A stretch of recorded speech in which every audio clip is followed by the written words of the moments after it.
UPI वापरणाऱ्यांसाठी एक खुश खबर म्हणजे डिजिटलच्या काळात यूपीआय केल्याशिवाय आपला दिवसच जात नाही। पण आता याच यूपीआय ट्रान्झॅक्शन मध्ये काही नवीन बदल करण्यात आले, ज्यामुळे आता पैसे पाठवणं आणखीन वेगवान आणि सोपं होणार आहे। आधी जिथे पेमेंटसाठी 30 सेकंद लागत होते, तिथे आता फक्त 10 सेकंदात ट्रान्झॅक्शन पूर्ण होईल।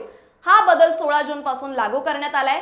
तसेच एनपीसीआय म्हणजेच नॅशनल पेमेंट कॉर्पोरेशन ऑफ इंडियाने हे बदल केले असून यामुळे ग्राहकांचा अनुभव खूपच चांगला होणार आहे। इतकंच नाही तर यापुढे तुम्ही तुमच्या यूपीआय ॲप वरून दिवसात फक्त 50 वेळा बॅलन्स तपासू शकता। सोबतच यूपीआय पेमेंट्स मध्ये ॲड्रेस व्हेरीफाय करण्यासाठी देखील आता कमी वेळ लागेल। पूर्वी 15 सेकंद लागायचे, आता फक्त 10 सेकंद लागतील असंही सांगण्यात आलंय। तज्ञांच्या मते आधी यावर कोणतीही मर्यादा नव्हती, पण आता ही मर्यादा सिस्टमला नीट सुरू ठेवण्यासाठी लावण्यात आली आहे। याशिवाय पैसे पाठवणं, रिफंड मिळवणं किंवा स्टेटस चेक करणं यासाठी देखील लागणारा वेळ कमी झालाय। आता फक्त 10 ते 15 सेकंदात हे सगळं होईल। एकंदरीत एनपीसीआयच्या या नव्या अपडेट्समुळे डिजिटल व्यवहार अधिक वेगवान, सुरक्षित आणि सोपा होईल।